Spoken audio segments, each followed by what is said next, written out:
Netflix, you don't need cable. Hop on YouTube, welcome to the hood table, where we chop up local and global events vocally. You don't really wanna miss out on these conversations. Just joke a little, laugh a little, get that wine in your system, fill your glass a little. Expose current events, talk trash a little. You never know, these opinions might clash a little. They addicted to the content, got them binge watching. You don't like it, then you want invited. Bet your friends watching in the house and your job parking lot before you clocking. They don't wanna miss a second of this HT content. Everybody think they got something to say, so it's an open invitation, bring it to the table. But if you come whack, just know we ain't buying in. We gon' probably turn your back and tell you sorry, try again, Yeah, welcome to the hood table. You don't need Netflix, you don't need cable. Yeah, welcome to the hood table. You don't need Netflix, you don't need cable.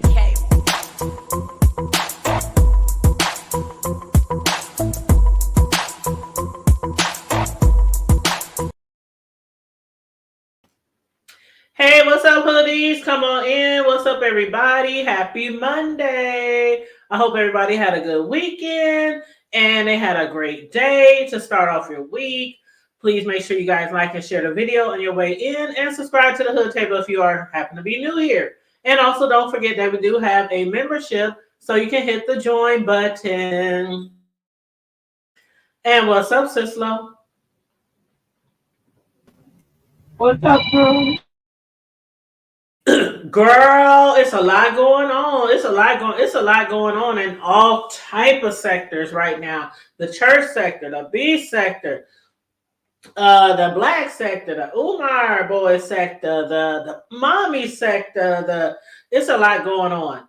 Hey, Melissa, how you doing? You said you saw the pink lotion and you said, what the hell? Sislo made me put that up there. Girl, don't you be talking. She said, girl. Don't me. Don't tell me. I'll never be able to use pink lotion in clean conscience.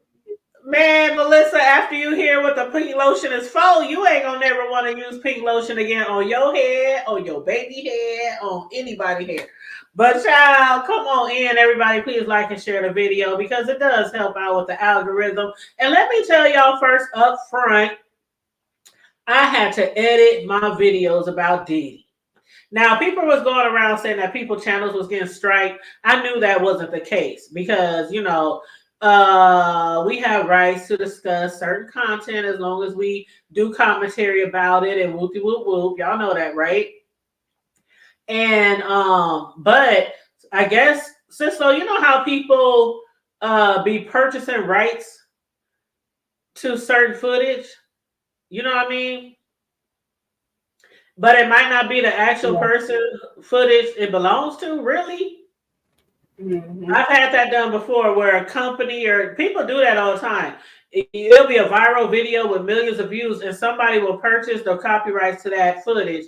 And then they'll start, basically, you got to share the assets with them, or you got to share however much you make on the video, or they take full monetary coins from your video. And I wasn't trying to do that. So with YouTube, you can either delete the video or you can mute it. You know, that section that, you know, they're trying to copyright. And that section, you know, the video with P. Diddy and Cassie, it's only like, what, 2 minutes, you know, something like that, 2 minutes and 8 seconds, something like that. So I just said, delete the whole thing because everybody in the world has seen it now. So I was just like, I told YouTube, delete the little 2 minute segment out of my videos so I can get full monetization for my videos. So that's what I did. So I'm sure a lot of other people are probably doing that now. And it sucks because some people got way more views than me on that. And you got to give everything that you made off that video to that copyrighted person. Child, please. I ain't gonna do it. I ain't gonna do it. You said that's what I said. Let me listen to this. Oh, okay. Mm-hmm. Well, first of all, let me say, I was just fibbing. I was just playing. Sislo did not tell me to put that picture of the pink oil moisturizing lotion on the thumbnail. I decided to do that myself. But we're going to get all into that for the people who have no idea what the thumbnail represents. We're going to get all into that and some other things when it comes to dealing with Larry Reid Live, and his former friend and lover, Buddha, aka V Vincent Terrill. How do you say his name? V Terrill Hill. Yeah, V Terrill Hill. His So alleged, Cisco, alleged lover. go what? What you say? His alleged lover. No. He admitted, girl. What you talking? Larry Reid admitted to it. He showed did. He admitted to a child. Remember the first part we did, the first video we did? Larry Reid, somebody named Thais. He's a YouTuber, and he was, basically doing commentary on it. He was doing commentary on it, and Reid jumped on that dude's panel while he was live. He said, "Yeah, we did it, and da da da da da." But I didn't love him and nothing like that. It was just a. So Ari was getting some kind of heat, somebody flack because he was basically saying, we weren't lovers. He said I never told him I was in love with him. We weren't in a relationship. We weren't like boyfriends, but y'all was fucking for 13 years. He lived with you. Y'all was fucking for 13 years. But they were never in a relationship, per Larry. But yeah, he admitted to it. You said your mind went straight to the gutter, and that's exactly, see, your mind already know. Your mind knew before you even knew, Melissa. See how that works? But anyway, we had already discussed, it's 4 parts to this series. I actually heard somebody say earlier today they fell asleep through part 4. They said part 4 was really boring. Another thing that I heard that V. Terrill Hill said, and I don't know if Sislo or anybody else heard this, but Buddha, we just gonna call him Buddha or Vincent. But Buddha, he has said that he was really surprised about how many people was more interested in the really juicy parts of his, videos, instead of him talking about abuse. And I was watching Cruiser. I don't know if you watched Cruiser, but I was watching Cruiser, and she was like, "Hold up, you mean to tell me you was on YouTube doing that show with Larry Reid for all that time? You was with him from the jump, from the gate of that show, and you don't know that more people is more interested in the juice and the tea and stuff like that?" And he was like, "I just thought that people would, hold up, Cruiser. What did he say exactly?" I'm gonna mute you, Cisco, because your phone rings. Cruiser, what did he say exactly? Because I was watching your video. I watch you, child. I was watching your video, and I didn't drop down because I was working, by the way. But gotta work, gotta pay the bills. But I was watching your video, and you said something about he was surprised that people was more into the sexual stuff and oh gosh, like some of the stuff that some people was like, ooh, gross, like the pink lotion, for example. And you was like, you've been on YouTube, all this, you don't know how social media work, how the bloggers work, how people doing commentary work, that we don't care about your healing. Like, okay, was that mean to say? I didn't mean it like that.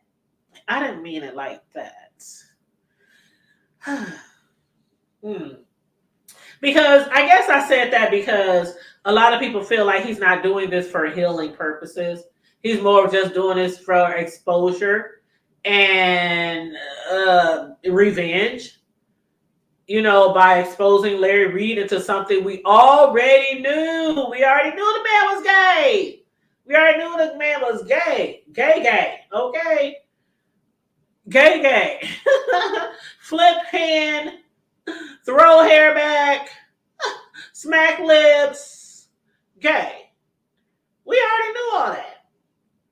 You said I told him it's the culture. Yes, it's the culture of social media. Including Larry Show and T.S. Madison. Exactly. And he said he don't watch social media and pay attention. How the hell you not watch social media when you was the social media? That makes no sense to me.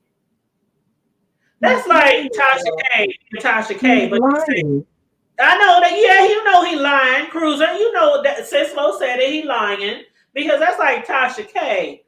Or I don't know, a lot of big time bloggers. Tasha K. I'll just say her.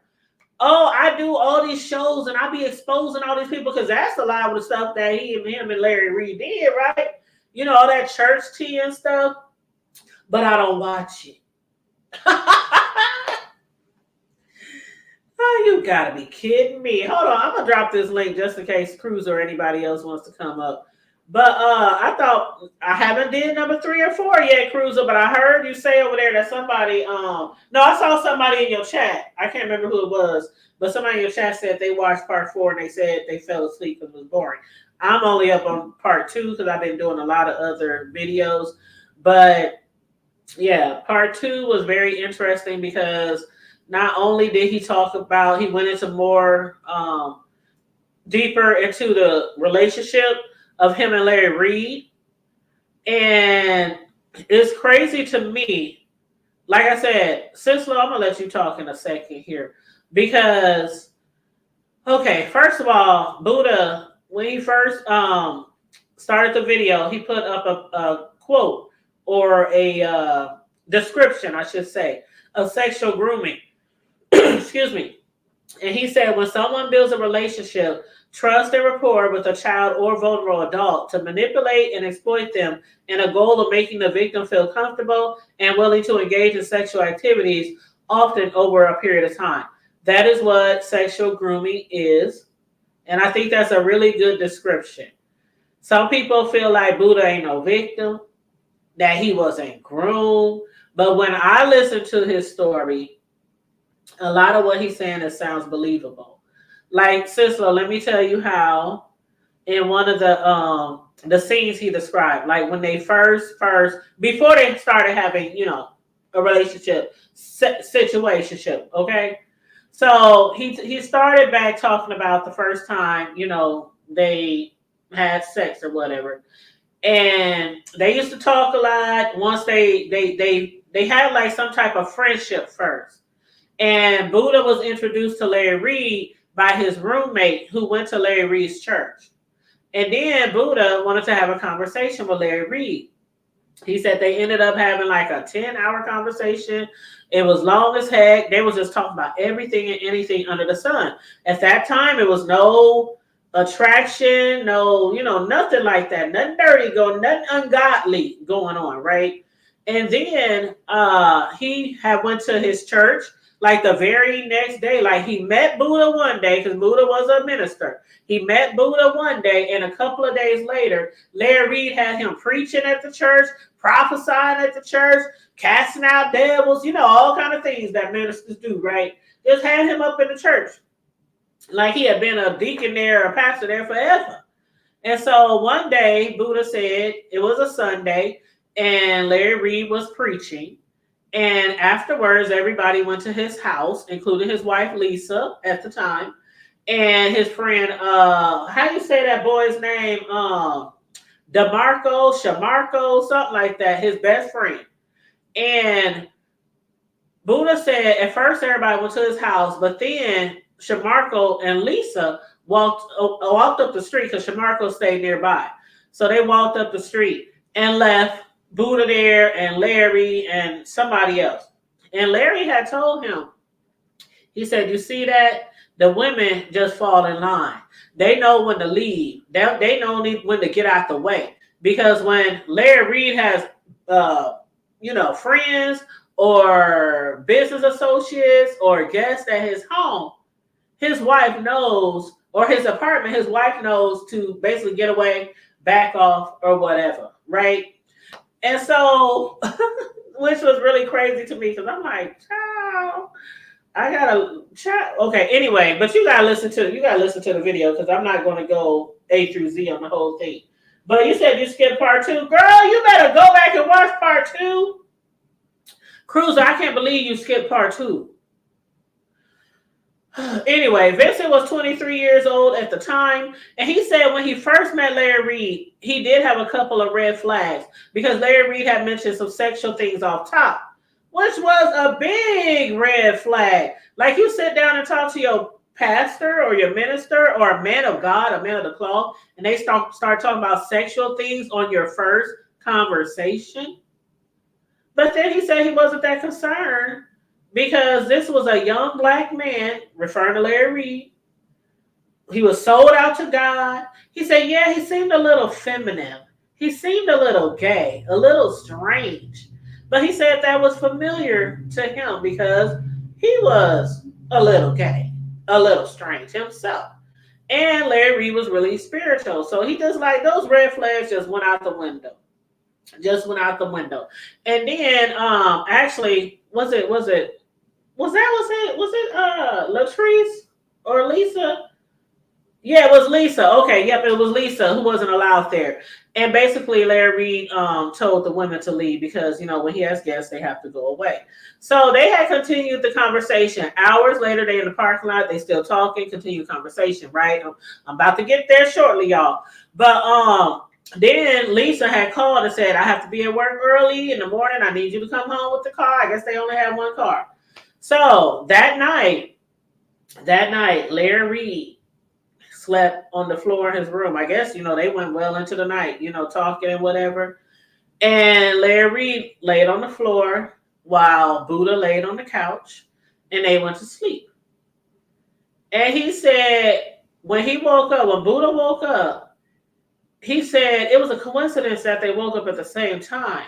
But in hindsight, he realized that Larry Reid was watching him all along. But Larry had a very clear erection.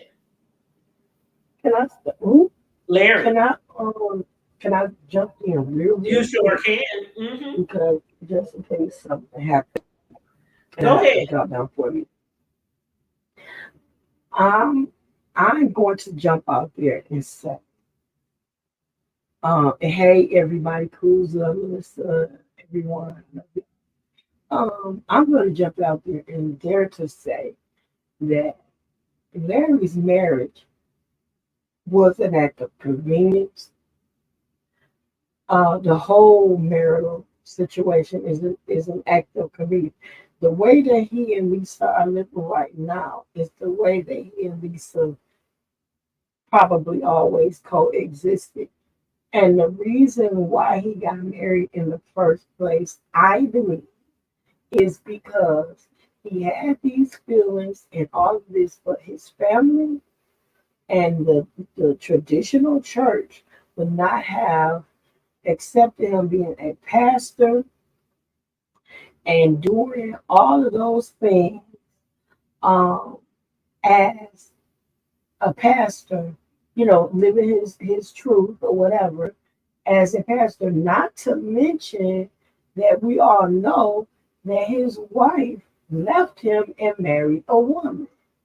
So, and then now they are no longer together. So now you have two same gender loving people coexisting in the house for the sake of those two children. And I think that, maybe he is bisexual and just does not want to identify or whatever the case may be. And that's how those kids were made. And the same thing, maybe they really wanted a family. They came together and made the babies or whatever. But to be perfectly honest with you, neither one of them wanted. Hey, sister, are you still on your headphones? Because you're not coming in clear. Yeah, and I'm hoarse, and I'm hoarse. Melissa said, duh. Oh, well, that if you just call me duh. No, that comment being on there. Oh, I thought you was like, I'm sound stupid. No, that comment being on there. Okay, but I had this close to my mouth, and I'm kind of hoarse. But girl, that's a whole nother testimony. I'll tell you about that. I was kind of talking about it in the chat, but I'll tell you about that later. But yeah, I think that it was just an act of convenience. That marriage, the whole marriage thing was an act of convenience. And then you notice that even when he talked about Lisa leaving him and marrying a woman, he didn't talk about the things that he had done. And at that particular time, he was probably in the relationship with Buddha. He wasn't talking about, he put Lisa's stuff out there, but he didn't put his own stuff out there. And it was simply because it wasn't acceptable to the traditional.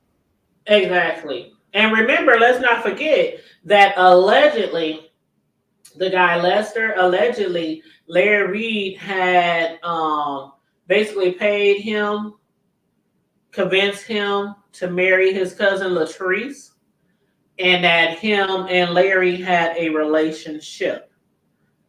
But he was like Latrice's beard, kind of the same way Lisa was Larry's beard. But yeah, we had Buddha had told us about that earlier this year. Yeah. So Mm-hmm. that's what we said. The same thing. Yeah. So it's a. Oh, I got you, Melissa.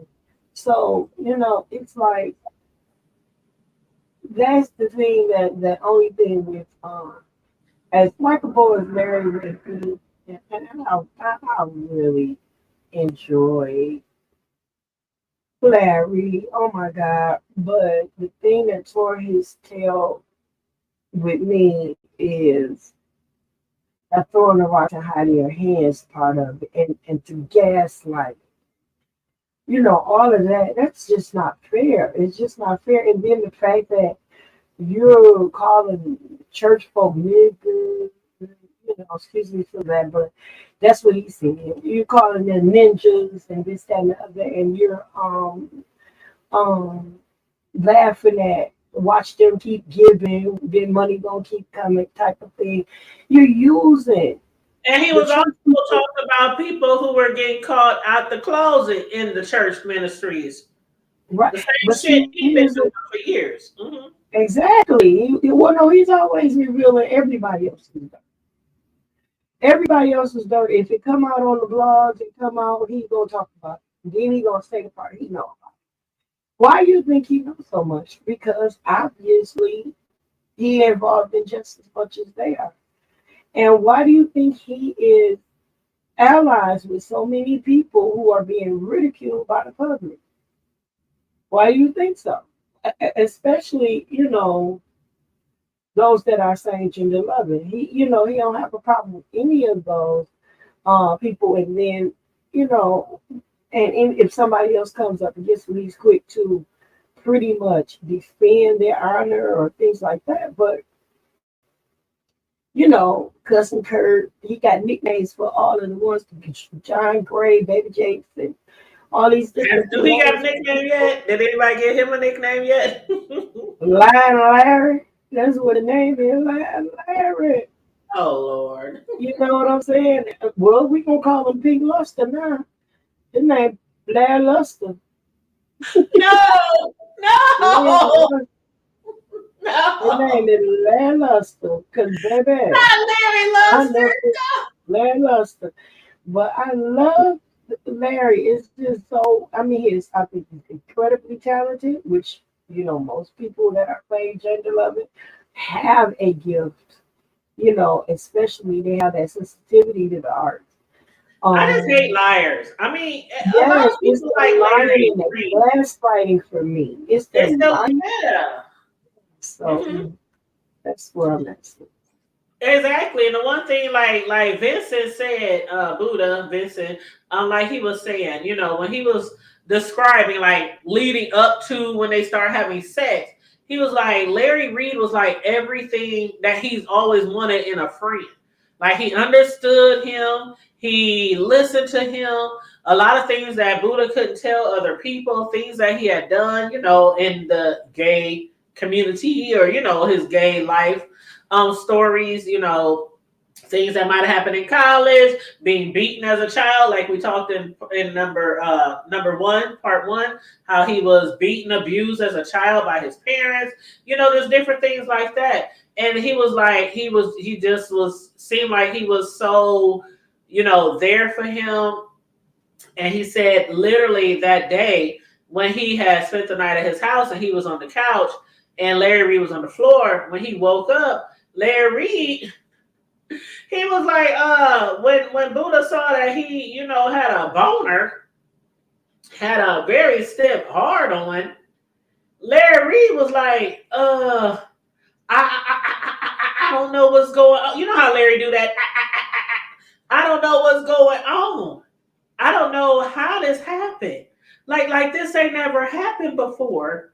I ain't never just had a hard on like this. Like, man, Buddha said it wasn't even days away before they were in a full-blown sexual relationship. A full-blown sexual relationship. And when he started talking about the type of sex, now I don't know why he felt compelled to go that deep, but then as I heard Cruiser say, he was surprised that people were more interested in that part and not more interested in him talking about healing from abuse and things like that. I'm like, you can't tell us that from the time y'all first started, having sex, that y'all had dirty. He called it dirty, nasty. He said we had real dirty sex. He said every time we had real dirty sex. He said the first time they didn't have no lube, they didn't have no condoms. He said in 13 years they never used condoms.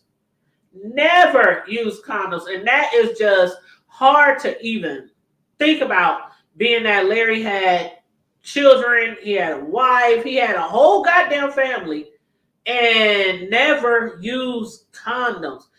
And that's just crazy. Like, never in 13 years. But anyway, he said the first time they had sex, it was, the second time. Well, okay. The first time they had sex, hold on, let me find it. Okay. Woo, child, this is crazy. Oh yeah, he said he called it filthy. That's what he called it, sister. He called it filthy, not dirty. He said it was filthy sex. He said every time it was filthy sex. He said he never douched.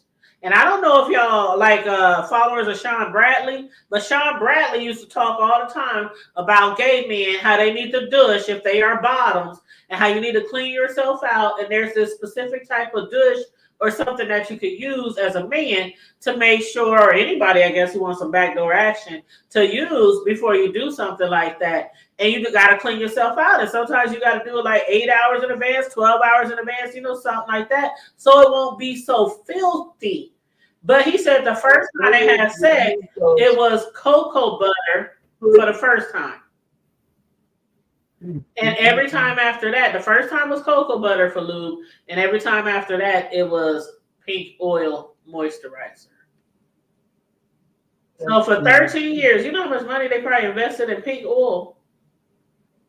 Because that's a lot of moisturizer. Because I don't know if the people out there who like to do the backdoor action, they usually suggest don't use stuff like that. Don't use stuff like lotions and things like that, because it's not lubricated enough, and you can like tear up stuff in there. Condoms could rip and stuff like that. But I guess it worked for them for 13 years, child. Okay, please jump on. Please jump on Cruiser. She said after she pumped her gas, she got to jump on the path. That is scary. Like Sislo, can you imagine your husband having sex with a man for 13 years, and the only thing between them was some pink oil lotion? I need a lot of You said what now? I am not gonna lie. I would have been locked up. I would have been locked up. I can't control. I would probably not have been able to control my emotion, my reaction to finding out that you've been putting my life in your hands, in danger, and there's a possibility that you could take me away from my children because of your inconsiderate behavior, your narcissistic behavior. And the fact that it's a narcissistic behavior is the fact that unbeknownst to me, you are engaged into a same-sex relationship. Just leave. Just go. Mm-hmm. Do you? But don't involve me. without my consent. Mm-hmm. And all I gotta do is get The a tabloids and rash. mm-hmm. All I have to do is get a rash, and I'm on. But see, Larry, he didn't want to be all in the blogs and in the blogs and on the social media for what he doing. He just wanted to talk about what everybody else doing. And then remember all the times that people try to bring lawsuits against him, and he's always in and out of court. Now he wants to bring lawsuits against Buddha for doing the same stuff he doing, which is airing people out and exposing them.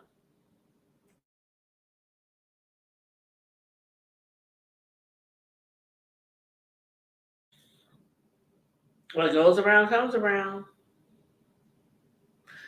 No pun intended. Anyway, Melissa said, well, damn, I didn't think they actually used the pink oil. Yes, girl, they used the pink oil. And I thought maybe Larry tore his ass up and it looked like pink oil lotion when they finished. Oh! Melissa, I can't stand you, Cruiser. Did you see what that shit she wrote? I'm driving, so I missed it. Hold on, But y'all, Let me read it, Cruiser. mhm, Melissa mhm. said, I didn't think, because I put the pink oil on the thumbnail. So Melissa said, I didn't think they actually used the pink oil. I thought maybe Larry tore his ass up and it looked like pink lotion when they finished. Oh my God, oh my God. Y'all, listening to you have changed my whole mindset. Uh-oh. Um, it was something that you said earlier, and I can't remember what it was. I was getting dressed. I'm on my way to the gym, but it was something that you said earlier that didn't. I said, wait a minute, that's kind of conflicting with what he said later, but I can't remember what it was. But when you started, I didn't watch a two, and maybe two would have, if I would have maybe listened to two, it may have kind of pushed me in another direction than the direction that I went because I believed Buddha. But now listening to you, there are some things that's kind of conflicting. Um, You have to listen to part two. It was good all the way through. it sounds very kind of, and the reason why I'm hesitant to say nasty is because I don't want it to be thought of me saying that gay sex is nasty, or me having something against it. But I guess hearing about anybody, if it would have been heterosexual, I'm heterosexual and I don't want to hear about somebody else having sex. So it sounds kind I of don't necessarily think gay sex is nasty because even women like, backdoor action. But the fact that they never use the proper lube because that could right. cause Yeah. infections and diseases. Hmm. And then he weren't gushing. And I said Yeah. before, if anybody ever watched Sean Bradley, he will tell you how to properly gush. Otherwise, you're going to have a mess, pun Yeah. intended, He on your yeah. hands. And He that's what he literally said. on We one of had his videos. Mhm. He's put them two dish bottles. We got like 500 Dutch bottles with him in the Oh yeah, it was a tub. lot of them in the tub. That's right. You're right. You're right. You're right. Yeah. But But filthy but yeah. sex, So just imagine filthy sex. When he say filthy, he mean Larry didn't care. Like he just went in. Like yeah. Well, he would. They used for lube. They used the pink lotion and then they used no condom and he didn't douche and I assume that's what he meant by uh he didn't douche and they did it for 13 mhm, years. He said never yeah, condoms, never. never Hmm. douche. Nope. And he said the pink lotion and then the cocoa butter. Yeah, he said the And he cocoa said butter he was only the first time. Pink lotion was every time after that. what is it with them They with the were pink they were lotion? grabbing they I were don't grabbing know. whatever was on the nightstand. Like why the choice is the pink lotion? They grabbing But whatever. it kind of makes me think, it makes me wonder. So he went to Larry and Larry sent his wife away and he told Larry about, I think he told Larry about his experience as a sophomore in college, if I'm not Yep, mistaken. that's correct. Yep. And so now, I don't know, I don't know the truth of this whole thing. Uh, you know, Last night when I was listening to him, I was believing him, but now I'm beginning to wonder. You wake up and you're laying on the floor. I mean, or somebody's laying on the floor and you see this erection and you just think, and he starts saying, oh, men have one when you wake up. He's a man. He know you have one when you wake up. Don't most men have one when they wake up? Most men But do for him, have one when you yeah. wake up. So He said it was just a coincidence. Larry was staring at him, He said he was looking at him with his erection, talking about, "Oh my God, this has never happened before." Now the thing So about he it knew is, what that was. most Yeah, men wake up with an erection, like you just said. So it's not nothing strange for a man to wake up with an erection. But he was yeah. making it seem like, "Oh, this is a once in a lifetime thing." Yeah, so I think both of them knew where it was going. Oh, for sure. Hmm. Yeah, the whole, going to his house, and y'all talking so long that you got to sleep on the floor and all that. You can't make it home. They knew where this whole thing was going. I think that both of them knew Excuse me. where it was going. Yeah, Mhm. y'all Yep. have changed my whole mindset now that I start, I'm thinking about things, and I wonder, like you said, he was upset that we talked about more of the salacious stuff and not more of the abuse and all of the emotional, spiritual, the healing and all of that stuff that he wanted us to talk about. But if you wanted us to stay there, why did you go into details That's what in I in part said two? earlier. And That's what I I said. think that consciously for me, I stayed away from part two, so that's not where I would, because I know how petty I am, with my humor. And so I think I stayed away from part two so that I could stay with attempt to stay with the more serious stuff. But I really should have listened to part two so I can get the whole picture, because you're telling us all of this, juicy parts and stuff that's going to make people say, and expect for us not to bring it up. And, it's like, why even tell that part? You could have just said, he was seduced. He woke up and he was in a way. I mean, there was a way that you could tell it without being so graphic about it. I think if Um, he wouldn't have been so graphic, people would have been like, "Oh, they had sex." Well, we knew that was coming, yeah. but he hmm was really graphic. And the other thing is that I think that another reason why he was so could have been so graphic, again, I don't know, I'm speculating, but another reason why he could have been so graphic, or chose to be so graphic, is that uh he wanted to pretend like he was inexperienced. I didn't know what I was doing. I didn't even know the douche. I didn't even know what lube you use. I think that was him acting like I didn't know what I was doing. I was inexperienced and I was being groomed and taught into this. Mm-hmm. Mm-hmm. You know, I think I do believe it's a lot, but I do believe he was. I don't want to say he was groomed because I don't want to say he was a groom because it wasn't like he was. I don't know. You know what I'm trying to say? Like it wasn't like I think that he knew where it was going. I think that he yeah, knew where it yeah. was going. He knew where it was hmm going. Yeah. hmm And he willingly went, and that was his reasoning for, he's giving us, well, I just did it. I didn't know any better. Somebody was finally paying attention to me.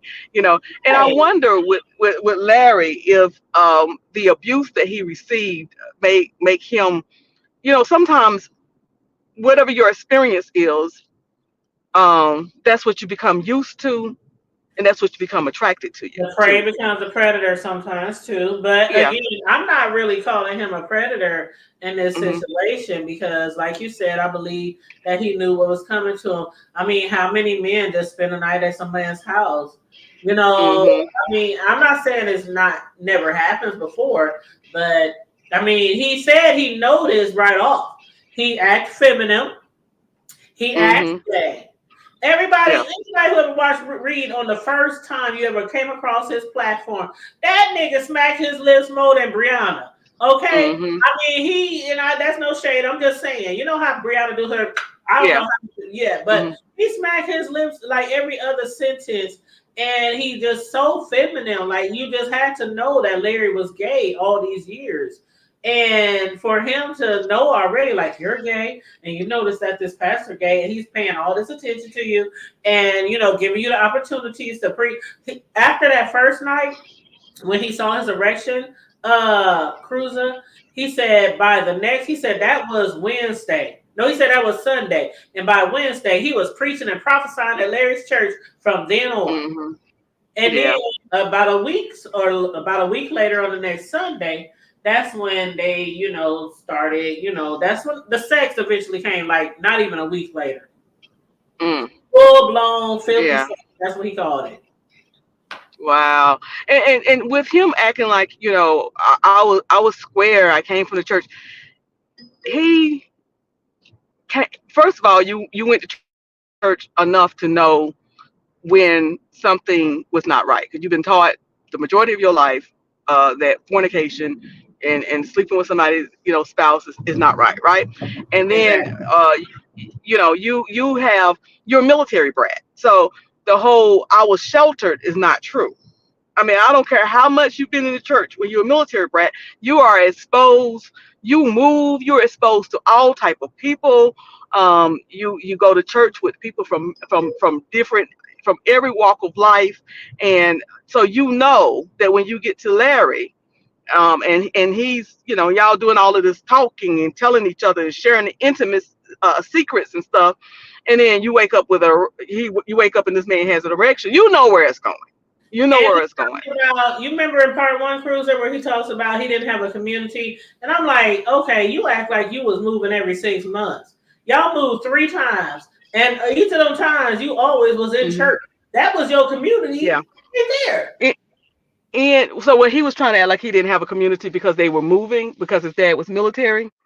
He said because we moved from, Germany to move back over here to Oklahoma. Then they moved back to Hmm. Germany and then back to the United States. So, but it was Okay. over So some time. It so wasn't that does not mean, my husband was military. That does not mean you don't have a community. One thing exactly. about the military is that you have a community. I mean, especially when you go to Germany. Those in Germany, the people gather together. In fact, most people go to church who probably wasn't interested in church previous to Germany, because that's where most people go to form a family, because you're so far away from family. It ain't like you can go every other week. So people everywhere we've been stationed, we form a close bond with people in some type of sense of community. That's just a military thing. And that's why I say, as military kids, my kids, you could drop them in the middle of anywhere and they're going to make friends, period. Yeah, Um, you that's get how I you get was. used you get used to it after a while. One thing my kids can do is they can pack a bag, they can travel, and they know how to make it, and they don't meet strangers because they were military kids. So Hmm. I don't exactly believe him that I didn't have no community. I was awkward. I don't know. I don't know about that. Yeah, well, I know one thing that probably sealed the deal with him was how he talked about in two. He said, because remember he was preaching at his pastor's church. I mean his father's church, because his father was in Germany at the time, so he was over here in the States pastoring his father's church. But then I guess the congregation found out he was gay, Hmm. and they were trying to tell him basically, he said, what do I need to do to, preach again? What all do I need to do? And they said, we need to prove that in Andrew Caldwell's voice that you have been delivered. So they had him going to church. They had him fasting all the time at every Bible study. I mean, there's all kind of things going on. Larry Reid basically offered him to preach the same shit Larry Reid doing. You over Hmm. here screwing around with all these people and you still preaching. So Larry Reid, hey, you can preach at my church and still do what you want to do with me or any other man Wow. for that matter. And But that's yeah, why I he say left you. his father's church. He left his cruiser. He left his father's church with nothing. His parents even took his car back. Mm, They left him with nothing, and he moved in with Larry Reid. He said all they had. Now keep this in mind, Cruiser. He said all Larry Reid had was a furniture, was a bed, and a kitchen. so now, was Larry Reid kids born during all of this relationship stuff with Buddha? In between the kids are coming. Well, he have two, but 13 years. Hmm. 13 years. But Buddha talks about towards like the middle or three-fourths into the video, Buddha talks about, because there are bloggers who are actually, of course, they going at him like, you wrong. Whatever you talking about Larry did to you, you wrong because you was cool with how you cool with his wife and you sleeping with him and you at his wife's house in their church, at all their events, birthdays and all that. He said, because I was also groomed to basically not give a fuck about her. He said the way that Larry treated her as if she was nothing. as if she was dispensable, as if she was, you know what I'm saying? He said, how Mm-hmm. was I supposed to have so much respect for her when Larry Reid, all he did was drag her behind her back and call her crazy? Remember, he used to call her crazy. And remember, his wife came out and said, I knew I wasn't crazy. I knew he was doing something. He would get mad when I checked his phone. He would get angry. He would do all this kind of stuff. And it was because, you know, he said, you know, basically how some hoes are out there. They ain't going to have respect for the wife or the baby mama if the man is always dragging them. They ain't shit. They get on my nerves. They this, they that, you know. So he was, you know, kind Yeah. of explaining that too, you Well, know. they don't have respect for themselves. First of all, so if you don't have respect for yourself, there's no way you can have respect for the lady. Very You true. just can't. You just can't. Because to go with somebody's to share, you know, unless that's the type of thing that you're into, as far as it's agreed upon all our parties, you know, that's one thing. But to go and sneak behind somebody's back and you knowingly going with somebody's husband, you don't respect and love yourself Sure enough. first, And that's in any because who wants to be somebody's second wheel, somebody's, you know, side piece? Who wants to be that? Who wants to be, you know, somebody toss away, throw away dirty little secret? So you don't respect yourself. That's the first thing. So if relationship. somebody don't respect themselves, they're not going to respect you or your relationship or anything like that. But the bigger picture is Larry didn't respect his wife. That's the Right. bigger thing, because at the end of the day, regardless of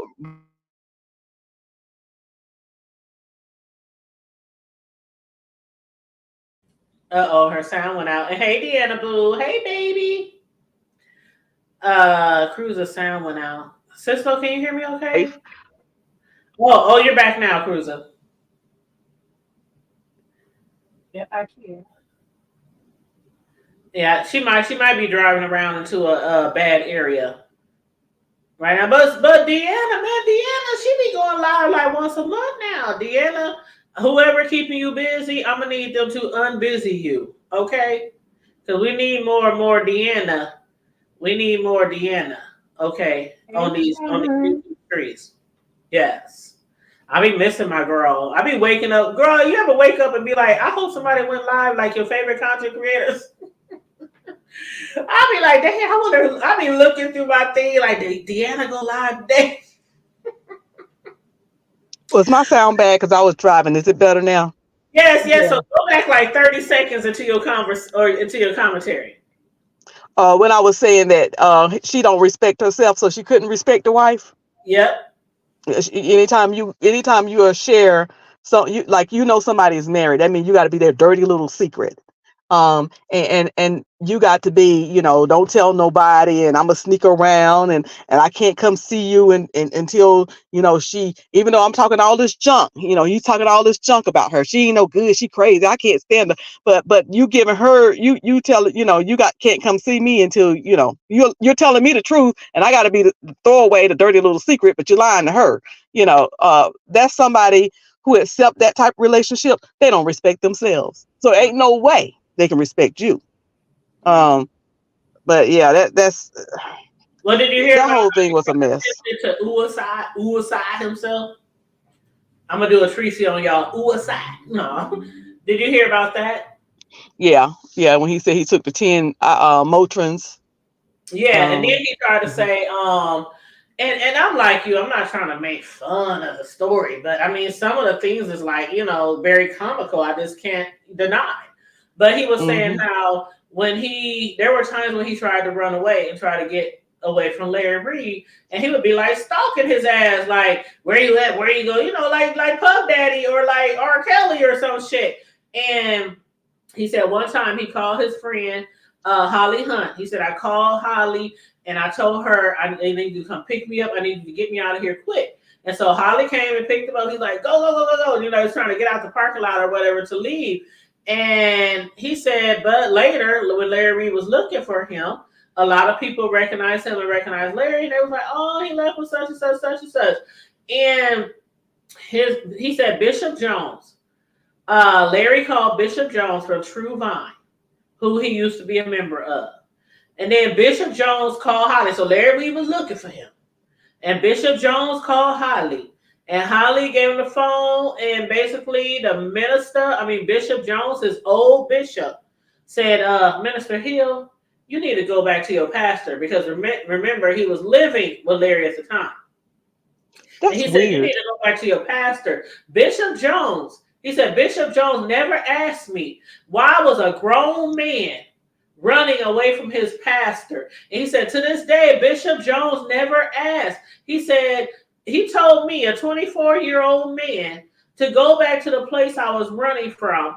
And he said, why? Because my current pastor called my former pastor, and the former pastor never thought, why is a grown man running away? Yeah. Let me tell you something. All of this stuff right here is weird. I go to church. I went to church. I've been to church. I'm a preacher's kid. I was married to a preacher. All of this stuff right here is weird and foreign to me. This all of this staying with folks in the church, weird. All of this, uh, um, go back, somebody leave, and then you're looking for a grown person that is not your child or a relative that's in some type of suspected trouble, and people calling around where he at, and go back to your pastor. Weird. All of this, spiritual father and spiritual son, weird. All that crap is weird and weird to me. And I am so thankful that I was not raised that way. And my parents, when they did go to church and went into the ministry and stuff like that, that they don't operate that way. Because that stuff is just, it doesn't make any sense. Well, you know what? I know a lot of people talk about these cults and these churches. And I'm going to have to say, I've been listening to more church cult, not like the old school drink the Kool-Aid type of stuff, but more recent stuff. Even when Tracy when she was talking about the cult that church she went to, and I have spoke about my church that I grew up in when I was younger, not the first church that I went to at age of 5, but after my mother left that church around 12 or 13, she found this other lady preacher. And my mother was one of those people, parishioners in the church, who, that pastor could do no wrong. My mother would give everything cruiser. I don't know if you heard me ever say before, but we went without lights, gas, phone, cable, food a lot of times because my mother was always giving money to this church. Not only was she always giving money to the church, but the pastor's son was doing all sorts of things with a lot of people in the church, like younger people, girls, kids. Matter of fact, he's in prison to this day. If y'all didn't watch my prison pulpit to prison 4-part series that I did a couple of years ago, is with the child of that pastor. He's in prison for life right now for doing the same type of shit. But I when in hindsight, it was a cult. It was definitely a cult that I went to church, and from taking money to everybody in there being abusive, from the pastor on down, abusive to children, teenagers, there's all type of bullshit went on in that church. And I stopped going to church after, I had incidents at home. I left home, ran away, whoopty whoop whoop, didn't go back to church for years. And it was because of that shit. A lot of bullshit. So a lot of times when people say these horror stories, I understand. Yeah. What and that's why I don't like smaller churches, because you can get, and it was a small you can church. in bigger churches too. Yeah. Huh? It was a small church. Yeah. And people say, well, I don't like smaller churches because the pastor don't know his people. It ain't his job to know his people. It ain't his job to know me. My pastor don't know my address. He don't need to know my address. What he need to know my address for? And I mean, not that I'm hiding it from him, but it's just not something that I feel the need to share. What he need to know my address for? I go to church.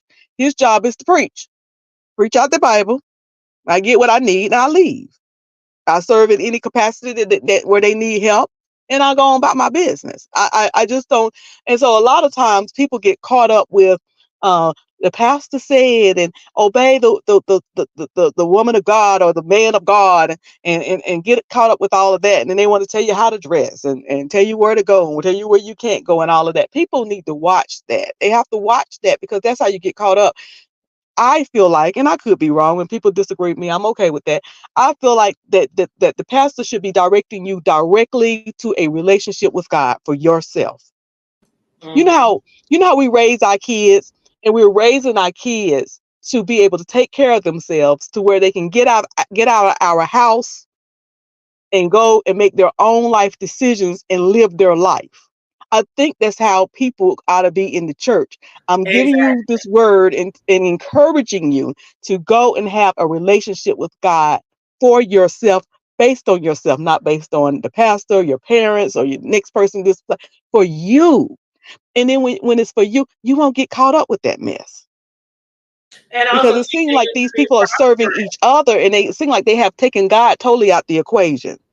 And they should also be teaching you how to be prosperous So, instead of giving your last dollar when your children have no food at home. Like, let me tell you this story. Mhm. It's real quick. It will take me no time. But one time our water was off at home, right? And I said this story before. And in the middle of the night, my father used to, the one that's in the hospital now, he used to go in the middle of the night to people's houses and hook a water hose so we can fill up our tubs, our sinks, gallons of milk, empty milk bottle, whatever. Fill up a lot of water. And it was funny because one time the church, they didn't pay their water bill or some shit, right? My mother was so like wrapped up in this pastor and their culture there and the coat and whatever they want to fucking call it, that she actually would fill up water for the church. Like, Mm. hold up. The pastor know we ain't got no goddamn water at home. They ain't paid the bill, but y'all giving like our house, our church is full of people who are on welfare, food stamps, project, Section 8. The pastor knew what she was doing. She just gathered all these people from the hood and threw us all in the church because they was actually like going door to door. You know how they used to do back in the day, Mhm. ministering, handing out tracts. You know what they call tracts, and getting people into the church.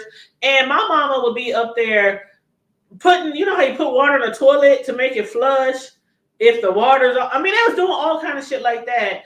And then still the pastor would be every church day. Like sometimes they'd be like, ain't nobody leaving here till we get this amount of money tonight. Ain't nobody leaving. I was seriously, in hindsight, I believe my church was a cult. I really do. Because it was just a lot of fuck shit that went on there. And that pastor gave no damns about her people who were under her. Like really. And she had and furs. She had rings on every finger. She had a brand new Cadillac every year. I mean, should I go on?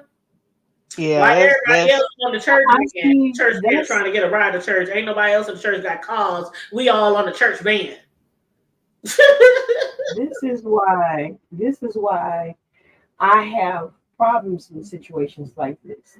Because do you see what the nature of this conversation? Do you see the hurt that it caused people like yourself? The things that I have been through personally, some of the things that Cruz has probably been through, it's all brought shame and mockery on the church, which that building never done to nobody. It's always been the people facilitating the services that made it bad. And then, so what it does is everything that house, that building is supposed to represent, has now been stained and tainted by the behaviors of the people that are facilitating. Though that's the issue that I have with the Larry Reid thing. It has nothing to do with his sexuality per se, but everything to do with you playing with the minds of God's people. That's my problem. That's yeah. my But issue. And can then I say something about choice and individual choice? Yeah, go ahead.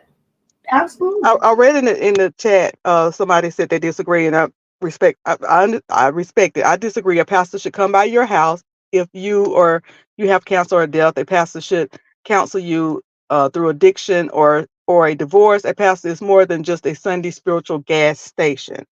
Now, do I agree that in certain circumstances, if they're sick and shut in, yes, our church, the ministers go by and pray for people that can't come out to church. They go by and they serve communion and things like that. But so yeah, in circumstances like that, but just overall, why the pastor coming by my house? What he need my address for? Ain't nothing wrong with me. I'm good over here. What, You what he know coming what, by for? Cruiser, And Um, not let only me, that, you need to go with somebody accommodating you also because of situations like that. Because some of them do come for no good reasons, but no, some hold of on. them come and then are put in bad situations. Let So me you tell should go. y'all. Let me tell y'all, Sis Lo, you probably recall me saying this. Cruiser probably might have never heard it. But, and hey, Verbal Assassin and Community T, what's up, boo? Thanks for dropping in the chat. But the same church I'm referring to, right, Cruiser? It was a female pastor, and she had a husband who was a preacher, minister, whatever. Anyway, he used to drive the church van. And keep in mind, a lot of us from the hood didn't have cars, so we rode on the van. One day, once I became like a teenager, I was probably 16. No, I'm lying. That was a different incident. I was actually grown. I take that back. I was actually grown. And I didn't have my child then, so I had to be probably, I want to say 19, maybe. And I had my first little rinky-dink hood-ass apartment on 45th and Lafayette, bro. You know that area. And he was driving a church van. And one day he came to pick me up, and I was the first one. And he picked me up. And instead of hunking outside, he knocked on the door. I answered the door because I'm like, who is it? And I see through the peephole, it's the pastor's husband. I'm like, oh shit, is he early? I'm trying to run around, get dressed. And I open the door, he comes in, take his hat off, put his, shit down, keys, and sits on my couch. And I'm like, I'm sorry, I wasn't ready, whatever. He said, oh, it's okay. I just stopped by early to see if maybe I can get a cup of coffee or some shit like that. I'm like, cup of coffee? And I'm like, okay, I got one, little cheap ass dollar store coffee pie. I made the man a cup of coffee. I'm like, okay, I'll be in my room getting dressed. He didn't do anything before y'all go too far. But I went in, I finished getting dressed, did my hair, makeup, whatever, came out. I'm thinking we about to go. He's up there asking me, so you live all by yourself? Where your man at? A woman like you need to have a man. Why you ain't got no man over here? Who helping you pay all the bills? You know how a nigga is when they trying to, you know what I'm saying? Trying to be all flirty with you and trying to get to that second degree. And I'm like, oh, hell no. Pastor, can we go? Can we go?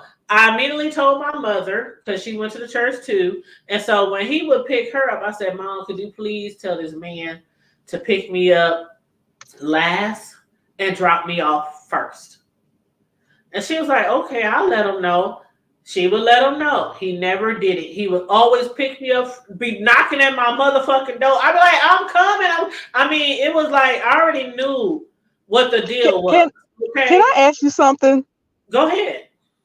Now, and I'm already in my mind giving you a reason because you were raised that way. So sometimes it's a pattern of how we're raised, and that seems right because that's the way we were raised. But why didn't you Finesse, right, Melissa? leave? Why didn't you leave that situation? Like it seems bad. It don't feel right. I want him to come pick me up last. Mm-hmm. What made you stay in that situation instead of saying this something ain't right about this? Let me depart from this mess. The first time was the only time I let him in the house.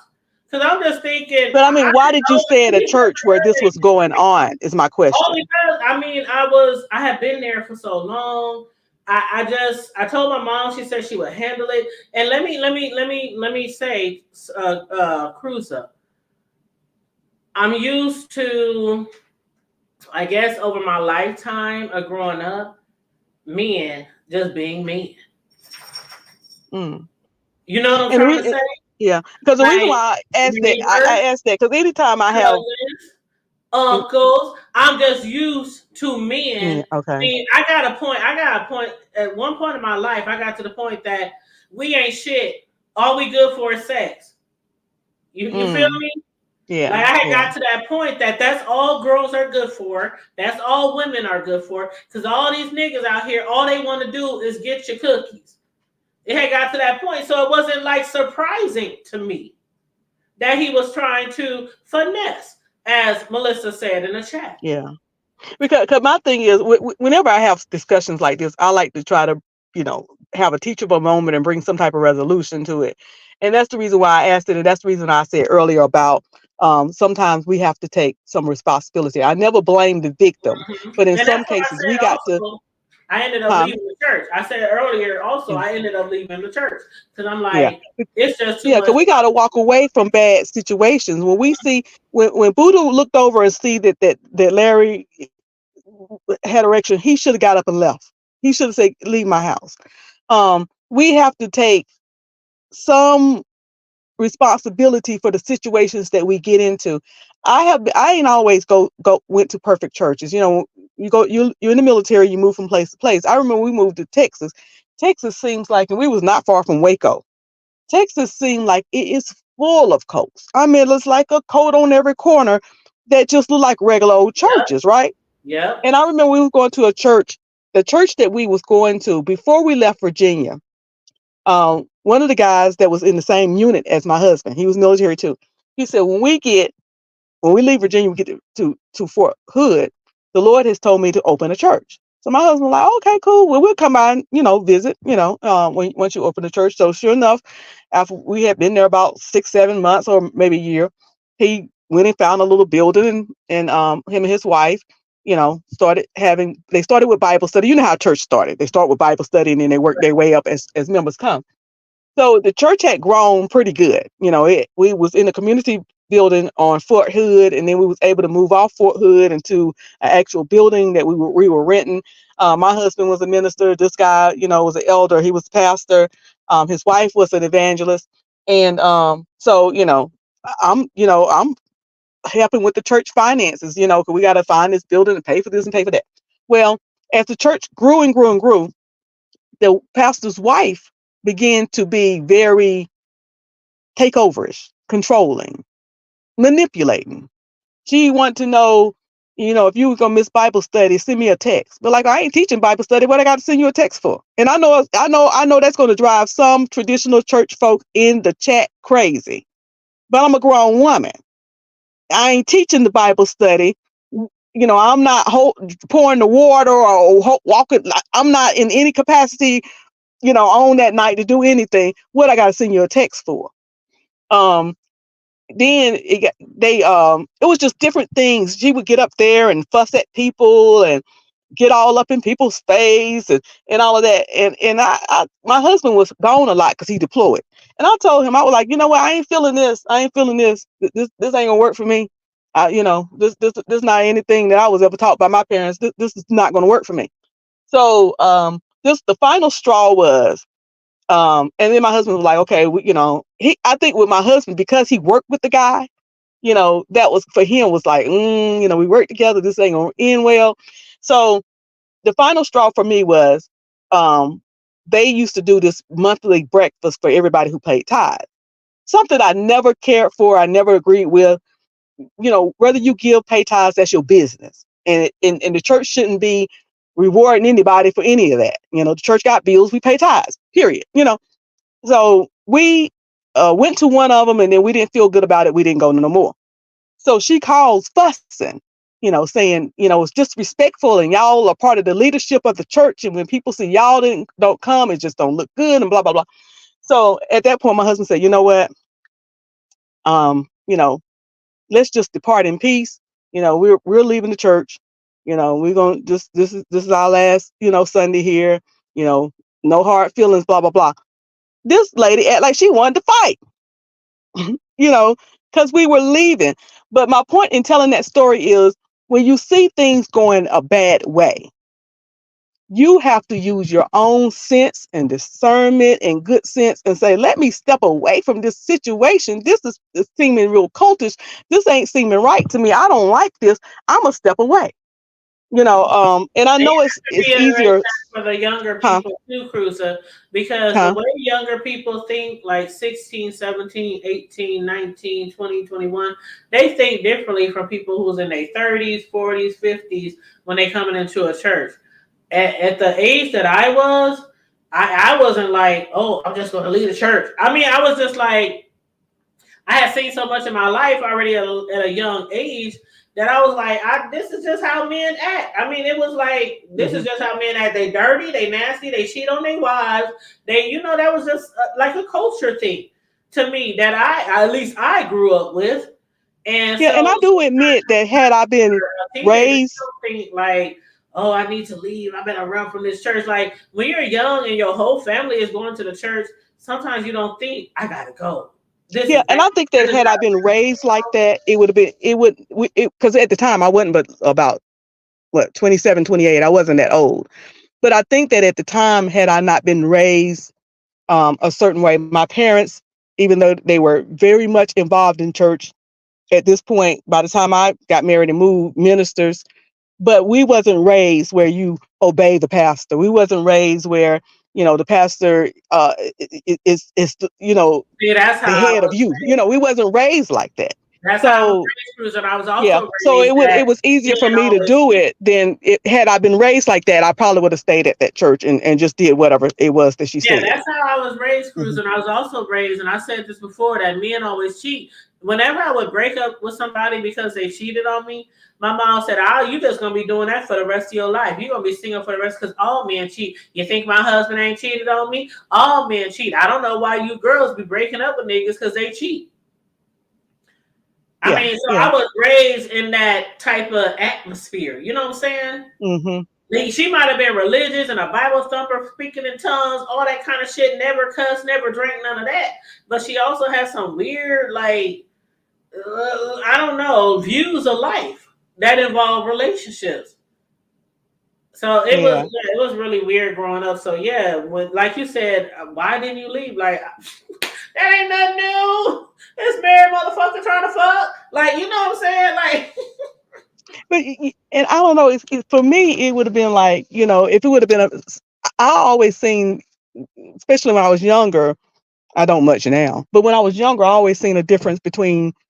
I thought there was in my family there was a difference between my uncle Thomas, that's a pastor, who was saved and was a pastor, and my uncle Bobby, who was not. You see what I'm saying? So, you know, I would expect that from a guy who never go to church, but I would never expect that from a guy who do go to church.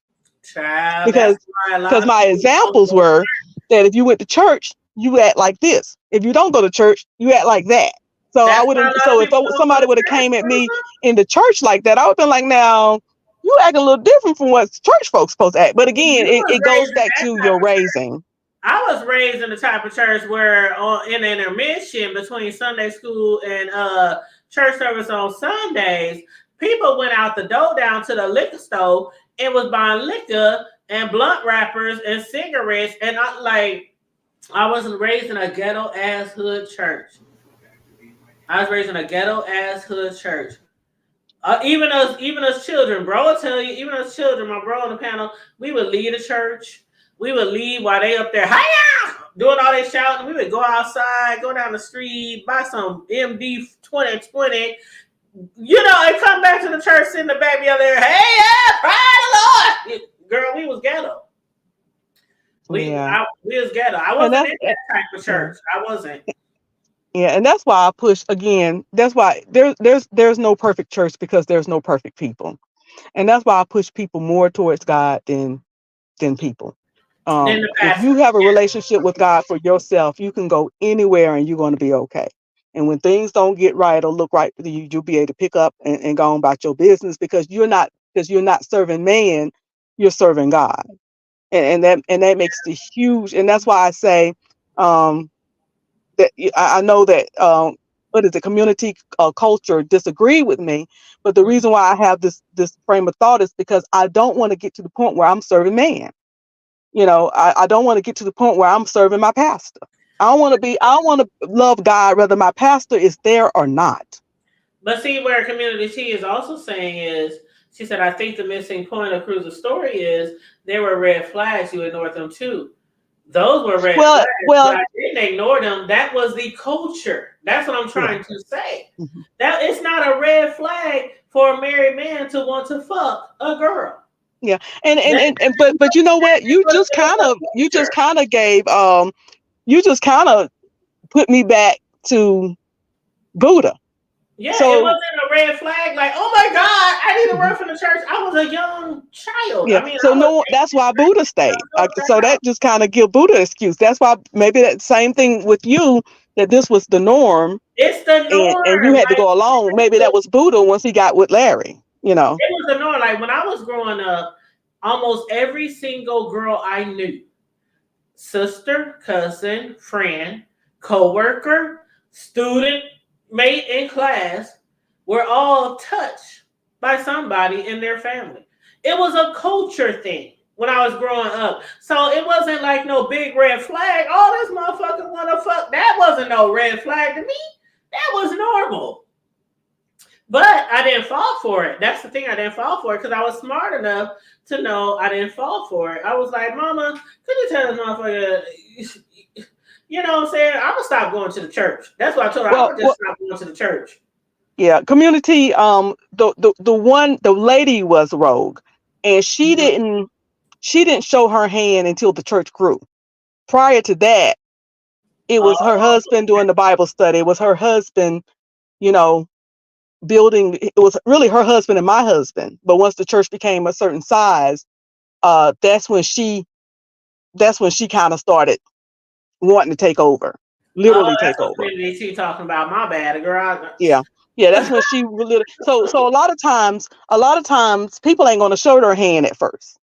And I don't never think of Nope. myself as, I know a lot of saints think of themselves as super saints. I don't, I know I understand that I'm human and God is the great wonder and I'm not. I recognize that. So I ain't gonna catch it right off. I'm not gonna catch it right off. But once I did catch it, things like, wait a minute now, what's she doing? What you doing, boo? What you doing? Then we, say, okay, well, let's go on, depart from here. Mm-hmm.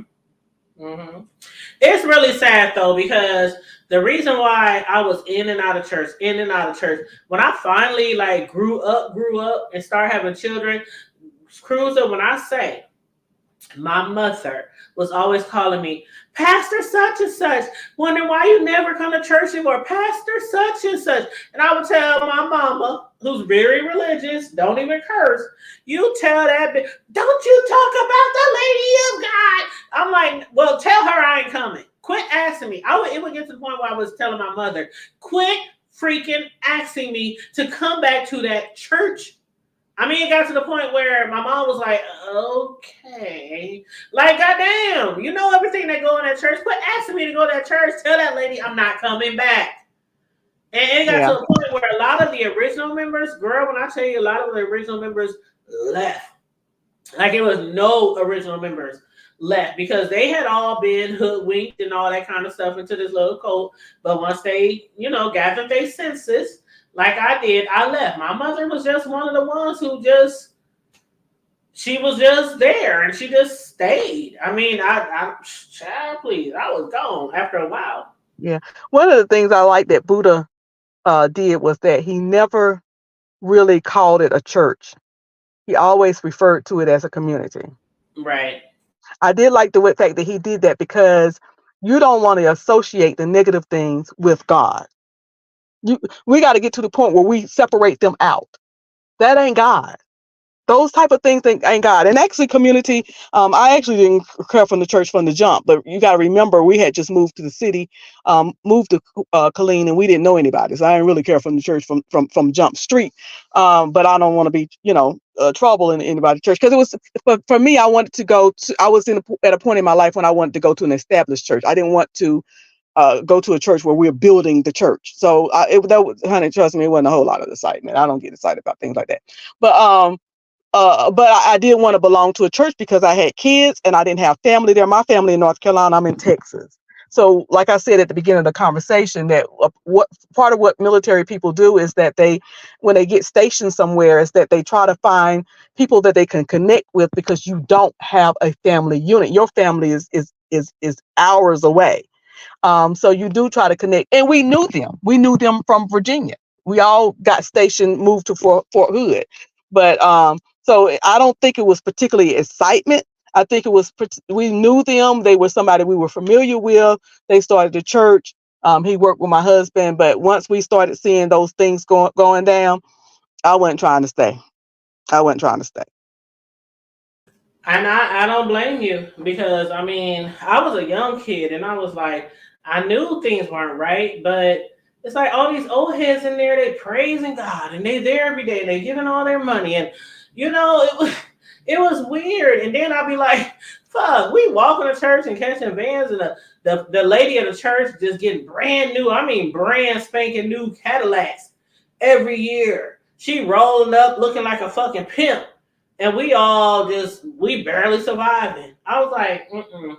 Yeah, I have never understood why people, and again, all of our backgrounds and our experiences are so different. I've never understood why people was okay with that. Why we need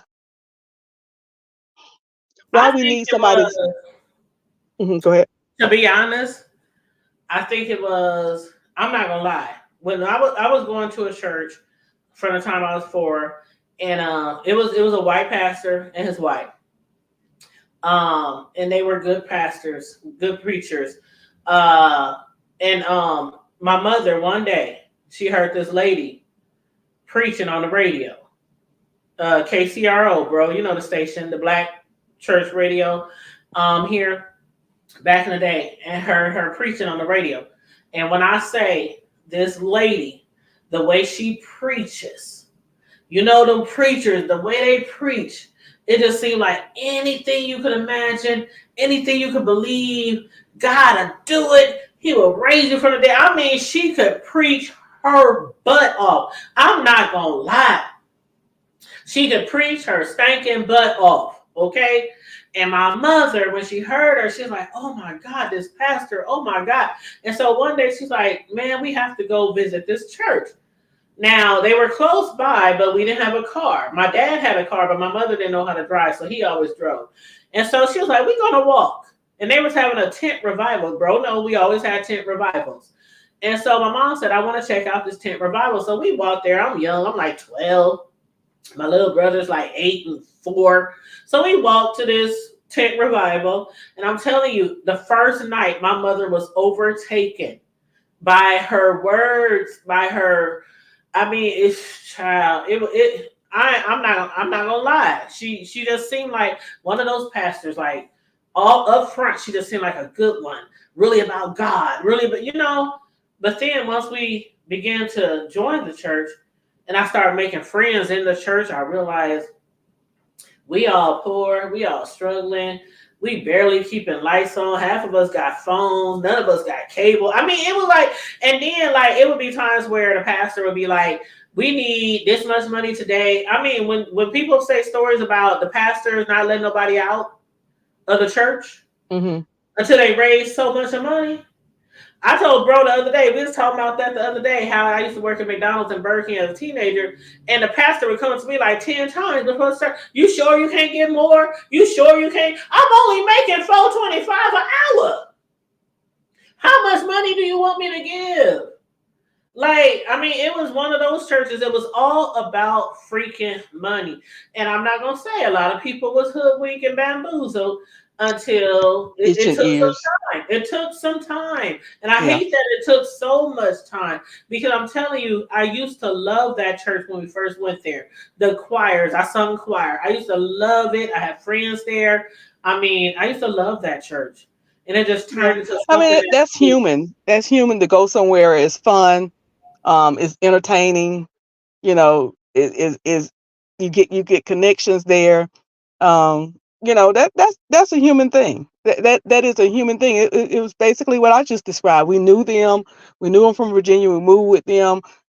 There was somebody we're familiar with. It was even with us seeing things that we didn't like, it was hard to step away because yeah, it was comfortable. yeah. I didn't like going there because we didn't have no musician and I want a musician. But other things were comfortable. You used to get to see somebody on Sunday. I didn't know anybody in Killeen. We didn't know. I had never been in Texas in my life. I'm a North Carolina girl. You know, so get to see people and you're familiar with people and stuff like that. But And that's why I talk about at some point you have to take responsibility for yourself and say, you know what, this is not right for me. Community said in the chat that I can serve under someone if I really want to be in that space, meeting the needs of the people there. I could not meet the needs of the people there. There was no way I could meet the people of the needs of the people there with that pastor behaving, the wife behaving in the way that she was behaving. And then you said bad leaders lead. It was their church. They wasn't under anybody. It was their, and when I say it was their church, they was the one who went down and rented the building. That was how They ours didn't was. have no They leaders bought over, so they wasn't going nowhere. Why would they? That's like saying somebody will leave their house and you could take possession of their that house. was They ours. wasn't leaving. She's referring to like those big ass multi mega million churches where they'll bring in a pastor, and if they get sick of your ass or Right. you do something Yeah. wrong, Yeah. they'll get another pastor. No, we went to churches where the pastors actually built the church or rented the Hmm. churches, and they Yeah. were, You you had to can't leave. just put Like them right out. now, the body that I'm in right now, I prefer apostolic. That's like, and when I say preserve, I like the sound, I like the preaching, I like the teaching of apostolic, but I don't go to an apostolic church because I need structure, I need organization, and sometimes, unfortunately, the apostolic churches in my area don't have that type thing. Um, I want to go to a church where we literally serve the community, literally serve the community. If the community needs something, they can come to our church and get it. I don't care whether, we need some place to have our sickle cell drive, our church. We need somewhere to have our blood drive, our church. This family is outdoors and they need help, with everything. Our church, the school needs somebody to come down there and have people to volunteer because they're doing the tests in some of the lower, places where the And that's how the lower church is economic. right there Our now. church, I want to go to a church where we are a full church serving the community and not needing the community to come down there and give us money. So for that reason, I go to that type church, and my pastor every year he have to be reinstalled by the bishop. We go to wherever, because our organization is huge all over the world. So, you have to be put back in, and even the bishop can be voted out and set down. So I go to like somewhere where there's a lot of checks and balances. Now, would I prefer to go to me a good old hand clapping, drums with the bass guitars and stuff? Yep. But see, I've gotten to the point in my life where I feel like I need to be. The point of the church is to serve the community. And if you need the community and you ain't got nothing to give them because you got to beg them for all their money, what are you there for? It's hard to keep people out though, community, if the person who is over the church was actually there on a lease. They rented the church, they bought the church.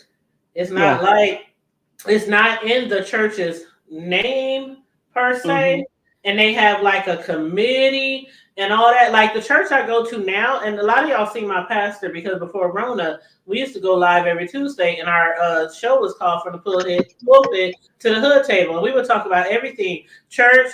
Trending news, the hood shit. I mean, my pastor, a lot of people like him. He's from the streets, but he's like a good pastor, like really good. He's all about the people in the church and ministry.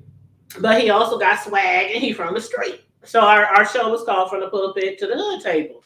And he where he is, we didn't have different pastors over the year. It's one of those churches where they do have a committee and you do have to vote and certain things like that. But what I grew up in back in the day, it wasn't like that, child. It was not like that. People would start a church and they would be over the church and can't nobody put them out the church because that was their building. So yeah, but over the years it has changed to where churches have committees, they have people who vote, they can be in one day with a salary and be out, you know. But yeah, and I think those type of churches are important because I think a lot of the bullshit that goes on in churches are usually from those churches. Now all churches have a lot of shit that happens sometimes, but I think the ones who don't have that committee and don't have the people who could kick them out, they usually have some ongoing issues that don't usually get resolved. Yeah, cause you gotta have you have to have. I think that you have to have checks and balances. Exactly. Um, when you're dealing with human beings and ain't none of us perfect, and we can get sidetracked, and we can start smelling ourselves. Ain't nothing like knowing that somebody is going to come and check you, because ain't nobody perfect, and we all gonna need to be checked. I don't care, from the pastor to the Mhm. janitor. I don't care who you are. Yeah. Everybody at some point need to be checked. And if you don't And we have any did checks that. and balances, anybody that you and when I say answer to, I mean answer to in the sense of, like, when we go to work, we answer to somebody. We don't just come and Mhm. go as we please and do what we want. Then you're gonna have a mess on your hands. You're gonna And have we a didn't mess have on your that, hands. Teresa. We didn't have that. What we had was a lot of disgruntled, like, I have friends in there. So I would be over at my friend's house. Their parents went to the church. I'd be over at their friend's house. And you would hear, like, almost in every household, the stuff that was going on, the stuff they didn't like, the stuff they saw, the stuff. And it was like nobody we could go to. You know what I mean? It was like the pastor and her husband. Like, who else we gonna go to? We're just members. Like, Yeah, and the only so thing you could do at that point is that's their house. That's their place. I never, if I'm somewhere now and I don't like what's going on, I'm gonna leave. I'm not trying to change people. I don't like that old takeover spirit. That yeah. old takeover. I don't like it here. I'm gonna just change y'all. I'm gonna raise hell. No, I'm gonna just leave. How about that? I'm just gonna leave in peace and go somewhere where it's a better fit for me. People make church too hard. I think they make church too difficult, and the most thing that people do is that instead of, they look to man. It's human for us to want human connection, but we got to, get man out the equation, and find our way straight to God. I can't say that enough, and that'll keep you out of all of this trouble what Buddha went through and what you see other people go through. That'll keep Mhm. you out of all of that mess, because It your sure will. focus is I to learned. be, your focus is it's in the right place. It's not to please man and to get close to man. And I Mhm. can't even get a prayer through unless pastor come by. Excuse me. But see, I You, learned. See, I was mhm. young when I learned. I was a child when I learned. I didn't go in as an old head and Yeah, spend like my life there and multiple. I learned at a young age, and even though my mom and the pastor they kept begging me to come back, begging me to come back, I just knew. No, I might have been only in my early 20s, but I knew no, this ain't right. The shit that's been going on here, this ain't right. It's not right. yeah. So And I'm no. glad that you found that out, and didn't, because sometimes people stay in stuff and they be like, why did you stay so long? Mhm. It's like, for Buddha, it's like Buddha, and Buddha even said that he went back. Buddha had Yep. left, started working for DS Madison and them, and working for what, AIB or something like that. And he went back. You Hmm. went back. I don't know why. I mean, when I listen to Buddha and I listen to Larry and I listen to Larry say Buddha left. They had kind of like a falling out and he left. But Larry said, I always knew what he threatened to do. And what he made it seem like was Buddha always have threatened to expose him because of the fact that Larry for years been lying about being gay. And Hmm. so I think Buddha probably did always threaten to expose him. And that's why Larry was like, well, fuck it. I'm going to just pay you a whole nother year. I'm going to just pay you all your expenses. I'm going to just pay for your car payment, pay for this, pay for that. Because he knew that Buddha would probably try to expose him. So that's why I say, in a way, I don't feel like Buddha was like taken advantage of. But that's just me. I just don't feel like that. But one thing I have to read to you about what he had to say, which I think is really, really true. So I want you to let me know how you feel about this. Buddha said, when it comes to grooming and things like that, he said, let me tell you this: just because you get hard or just because you get wet doesn't mean you're not being abused. Abuse occurs Oh when you yeah. lose Yeah. any part of your autonomy. Not your sexual Hmm. gratification is not about sexual gratification, it's about autonomy. What happens when I choose not to do it? If there's an ounce of disruption, you choose to speak up, then you need to check your autonomy. And if you're in an abusive relationship, some of you literally, this was child, he said some of you literally are having sex with your pastor right now and you're enjoying it and you think you're the side piece or the boyfriend or the girlfriend and you don't even know that you're an abuse victim. Well, and then, okay, but some people, they're having sex with their pastor, or their minister, and they're enjoying it, and they just as big a part of it as their pastor or their minister. Yep. Especially when you're not, unless you're talking about a child. But if you're Right. not talking about a child, you know, and that person's not holding a gun to your head or blackmailing you, then you can walk away. You're not in an abusive situation because you can walk away and stop it, but you don't want to stop it. Well, you know So what? I mean, we got to kind of filter out what is personal decision and what is abuse. Well, you know what? You know a lot about church people. You know a lot about church people. And I know how to walk, but see, my experience is different from yours because I know how to walk away from their ass too. I But I mean, just want to say, you ain't gonna be having me doing stuff that I think that's not right. I'm not comfortable with. I'm not cool with. I'm walking away. right. But I just want to say, there's probably, you might see I'm saying this because you part of the church. And the thing is, I never heard of this particular story in the church sector, but I'm not actually in the church sector. Or on Larry Reid, as far, because he be exposing churches. And I never heard about this pastor. But there was this pastor that lived here, and his name was Pastor Adams. And he came from New York, and he had been church to church to church to church before he came here. And he was a pastor. And everywhere he went, he left a trail of side hoes.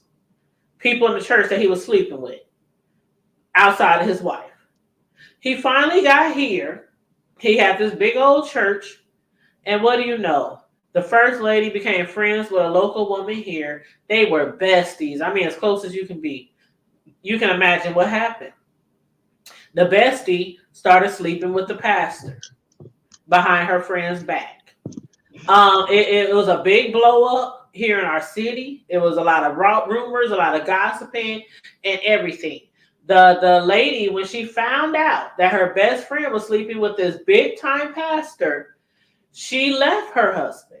She actually moved away. She moved out of town to her family or whatever. She left him finally after years and years of him cheating in every state that they lived in with church people.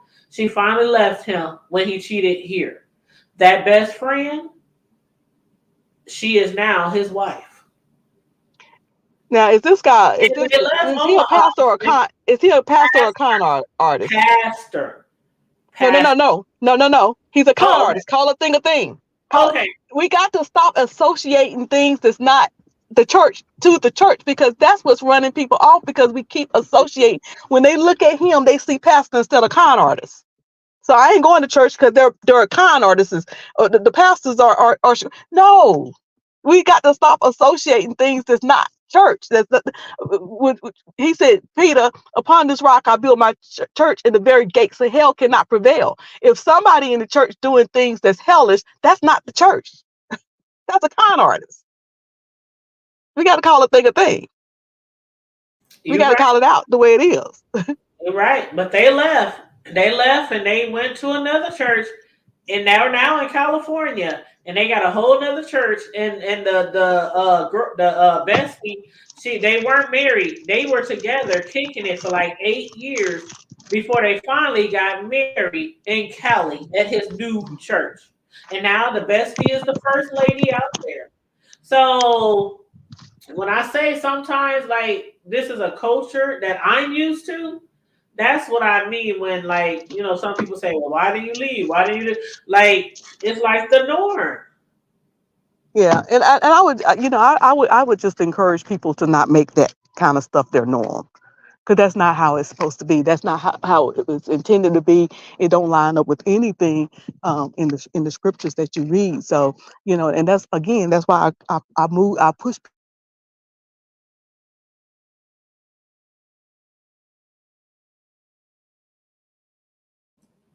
Her sound went out. Cruiser sound went out. He said, I give you pastors after my own heart. Well, I can imagine that's after God's own heart. So I'm not going to call that a pastor, because it don't matter. It with the definition or what the Bible says a pastor is.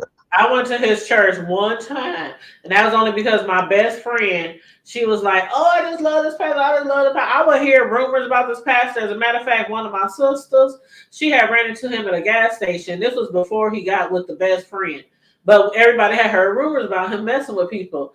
And one of my sisters had met him at a gas station. I mean, at a car wash, and they were both there getting their car washed, and he came on to her. And she came and she told me. I was like, "Are you serious? The pastor such and such came on to you?" She said, "Yes, girl, he came on to me."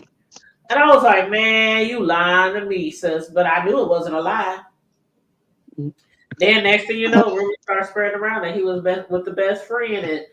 And of course, just like his past history, his MO, he had to leave the church. He had to leave the church because he was messing around with his wife's best friend. And they went to Cali. I don't even know. I'm thinking like this. Well, how long are you going to be faithful to her? Where's the next Yeah. move going to be with the next woman? Hmm.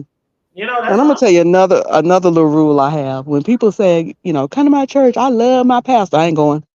I ain't going. I'm not going. If Eh, they tell me come to my church because God moved, and when I left the church, I saw how God was moving in my life, and I began to change and feel better, and things begin to where I can see clearly. Okay, do this and go there, and work a little harder and stuff like that. I'm gonna go there. But if somebody say I love my pastor, I ain't going. I ain't exactly. going. Because they there because they love that man. I'm not going to church for man. I can love man in the lounge. I can love the DJ down at the lounge. Thank you. You Thank you. know, And bro, do you got something to say, bro? I know you've been kind of but quiet. listen, I'm gonna keep listening. I'm gonna put my headphones in. I'm about to go in the track, and it's gonna be real noisy in All right, here. man. Well, enjoy your All right, workout. all right. And Oh, thanks I'm for just listening. listening. I'm just listening. What the hell happened to Sis Low? Hold on, bro. Hold on. Hold it down for me for this 1 minute, okay? You good? Hey, I ain't doing nothing. Sitting up here just got my black ass off work. Shit. I ain't doing a damn thing. About ready to I don't know what the hell to do. Shit. I feel like I'm going crazy. But anyway, now I've been listening to what the hell going on.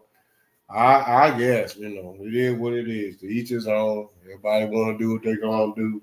Me personally, I stays away from anybody that gets to talking all that old other mumbo jumbos and everything else. And who shot John and what church this now? I know, man. I just stays the hell away from too much damn confusion, too much of every damn thing going wrong instead of the right damn thing.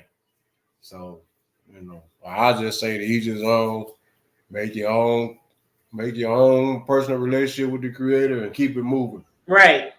Mm-hmm. Because everybody, That's what I learned to do, bro. But I didn't learn that until I well, became most of us older. didn't, though, sis. Most of us didn't. I mean, I I probably didn't start to really just dissolve myself away from a lot of that scenario until I end up moving to Texas.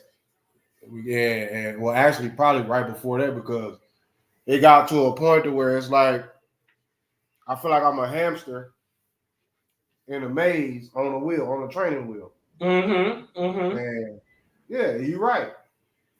How the hell can I go to an edifice or somewhere where there's a bunch of people at and we all get along, we all loving and all caring at the end of the day? The minute we all walk out that door and go our separate ways, some folks got to catch a ride. Most folks got to catch a ride. Others got to catch the bus. Some got to walk. Rain, sleet, or snow.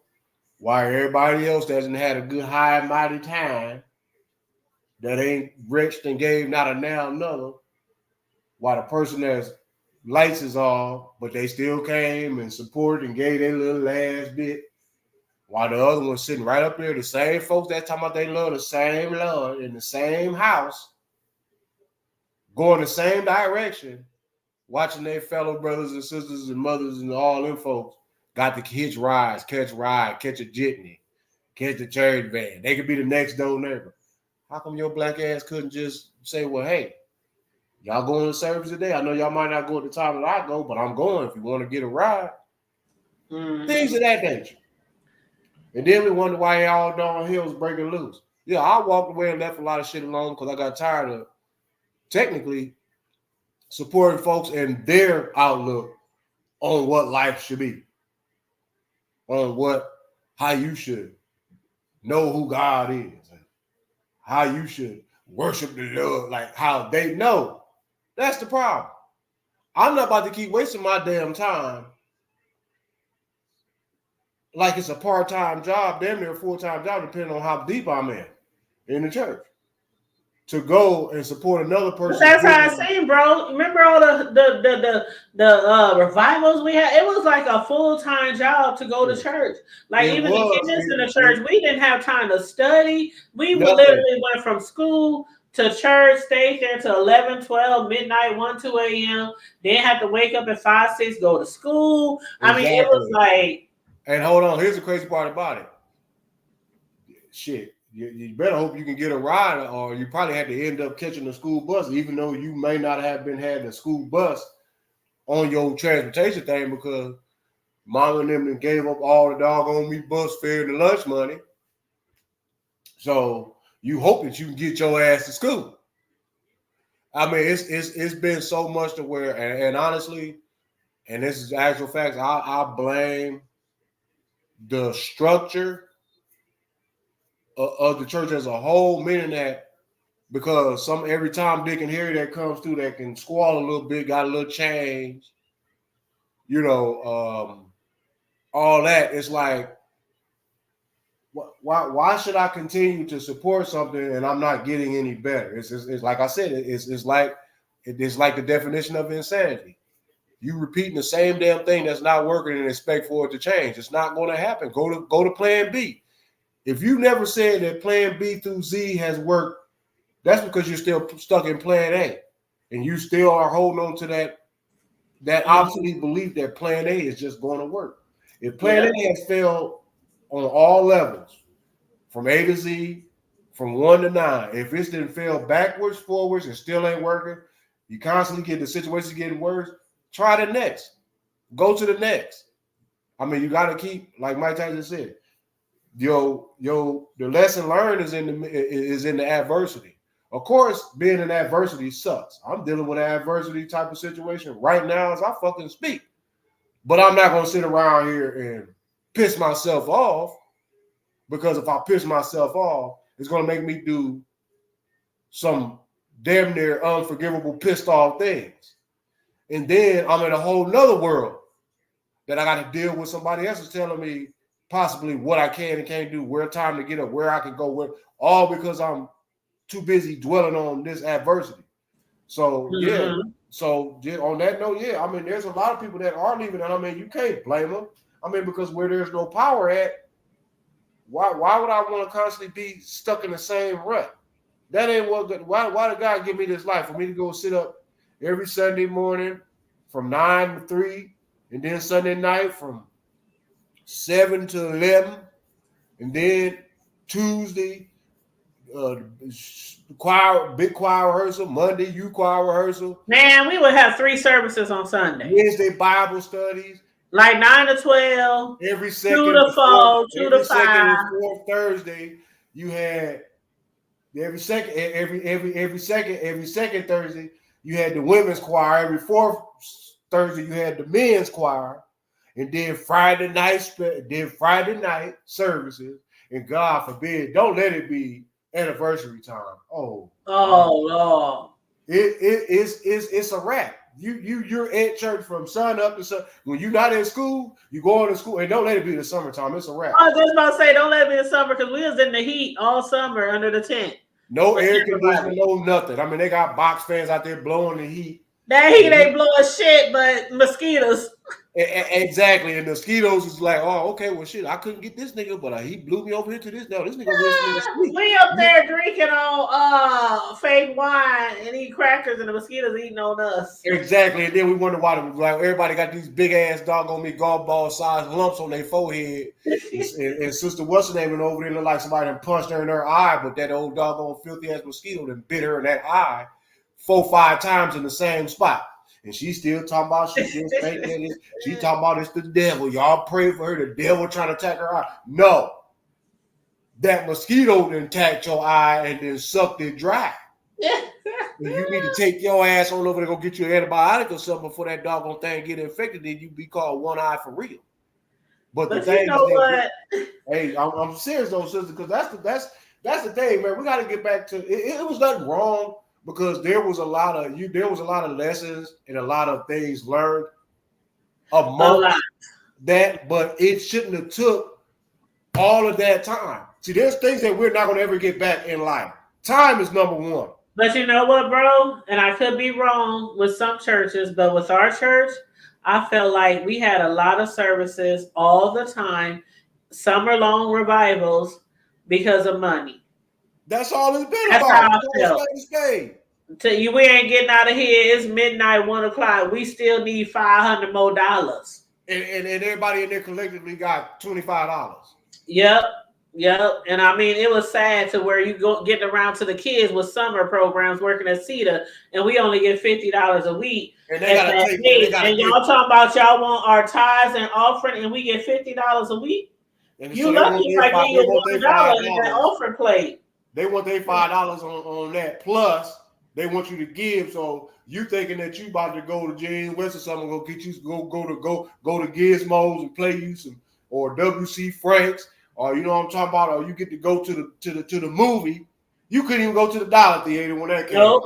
Because if you gave what they wanted you to give out of your $50 little stinking check every week, it'll take you 3 months to get one outfit. And then a lot of us had to pay for bus fare. So exactly. And on top of that, if my little brother or sister or my cousin or whoever was staying over there for the summer and they wanted to be in the program, they didn't really have a lot of money. So if they was doing the same thing you was doing, you had to help pay for their bus fare, and then they'd be home. Yeah, until you got those books. Remember, they eventually we would get like some books to go to get some free bus passes, but everybody didn't get bus passes. But we shouldn't have never had to really deal with that because that's psychologically damaging.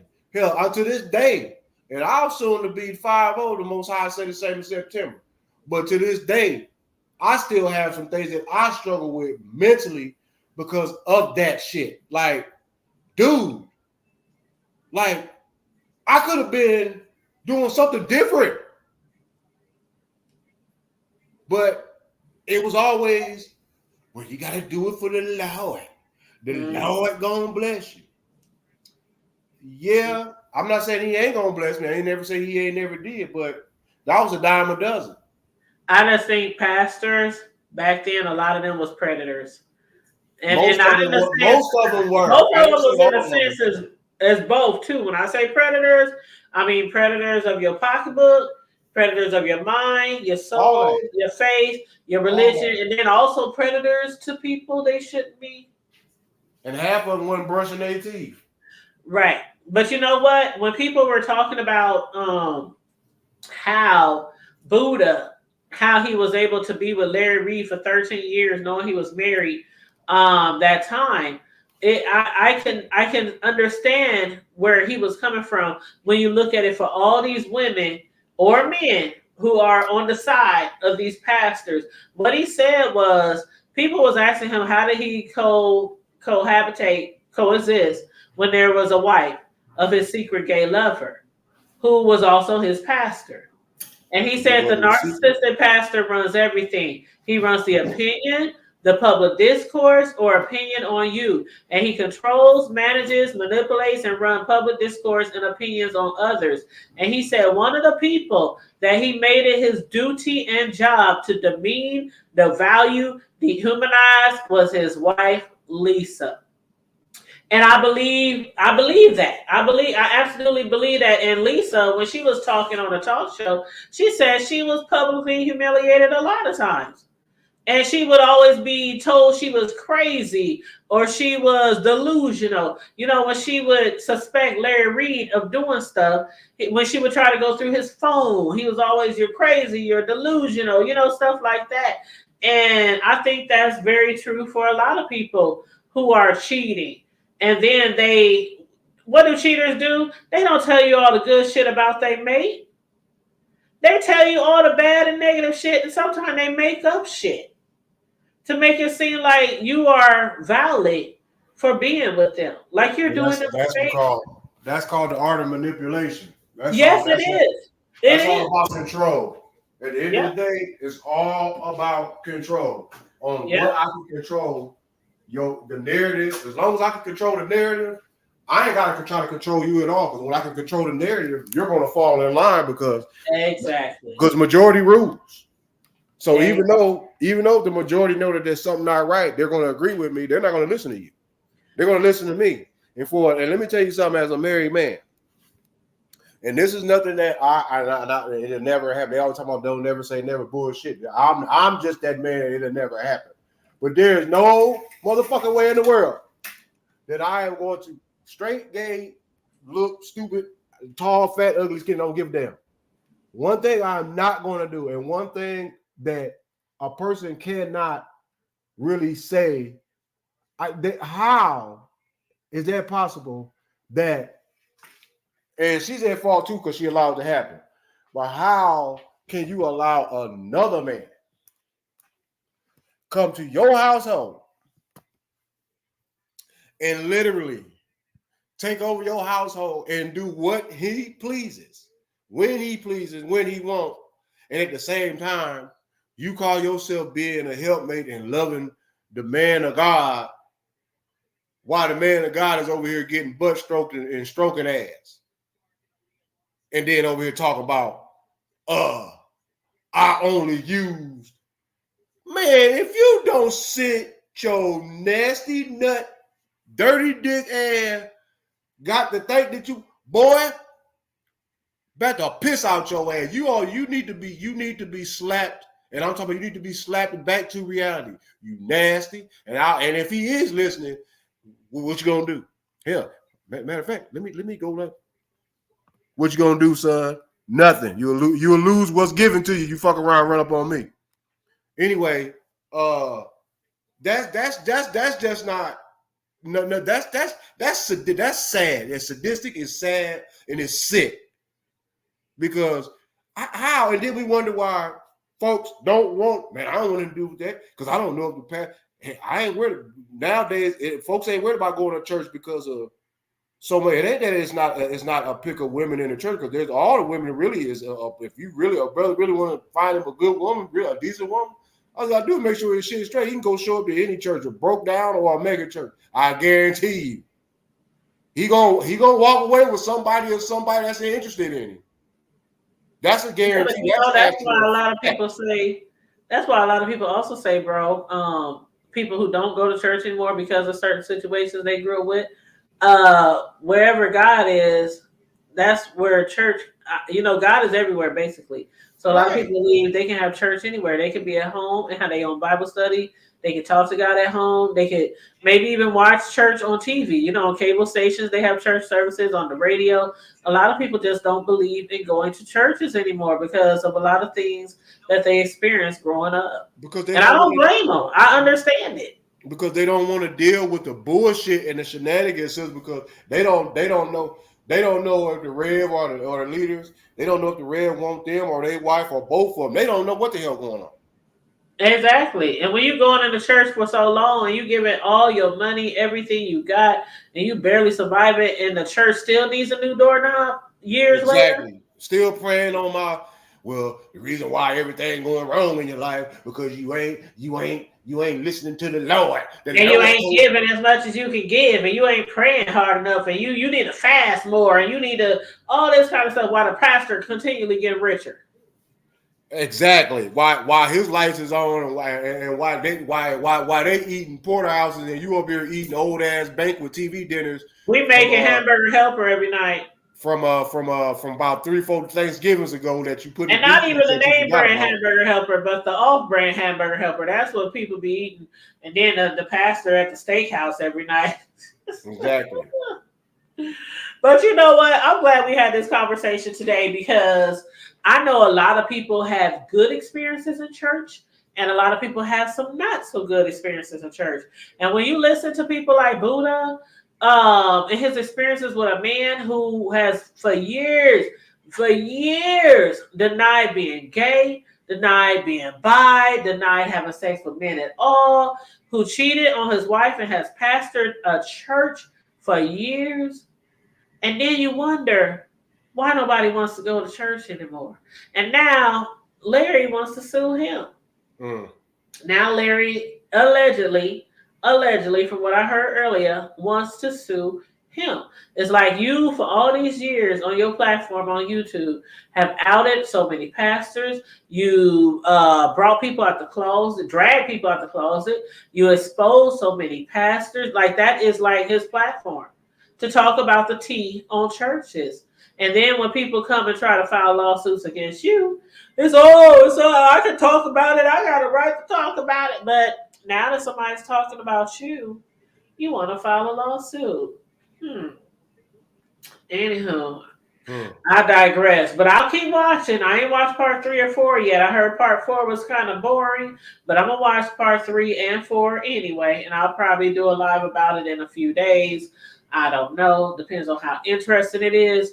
But anyway, everybody, please like and share the video if you haven't already. Subscribe to the Hood Table if you haven't already. I know it's a lot of people. When I went live, I know a lot of people that I even follow over here. They had like 2, 3, 4, 500 people in their chat. So I know a lot of people is going live at the same time, but that's okay. I just get in where I fit in, and who's here is supposed to be here, and who'll watch it later is supposed to watch it later. But also on that note, if you want to, feel free to hit the Cash App, $ the Hood Table 402. If you want to donate to the commentary, my bro's Cash App is $. I'm putting it in the thing right now. Yeah, that's my alias right there, but it's Count on Marie. Right. Yep. Yeah, but that right now I'm Stanley Cleover's Moonhead Earl Johnson Jr.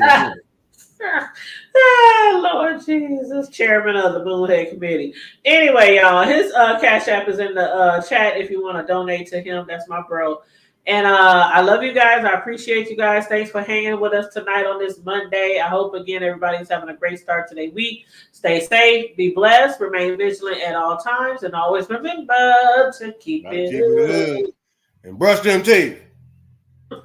And wash your face. And your ass. And make sure you sign up for Stanley Cleover's Moonhead Earl Johnson Jr. Jr. And if I hear about y'all using some pink old moisturizer to did anything from below the waist, I know we're going to have some problems. And stay away from the pink lotion. Ooh, my bad. Did I say that? My bad. That's what I'm talking about. Yeah, make sure. All right. So, that pink oil moisturizer lotion, child, at least get some Vaseline. Hell no, dumb diddy. Dude, at least get some Vaseline and douche. I ain't hating on the people who like the backdoor action, but you gotta clean it out before you take it in. Okay. Anyway, gotta go. I holler. I holler. For sure. Love you, bro. Love you, sis. Is she in the background? No, she out and about. All right. Tell her I said all right. For sure. All right. Love you, bro. Bye. Later for now. All right.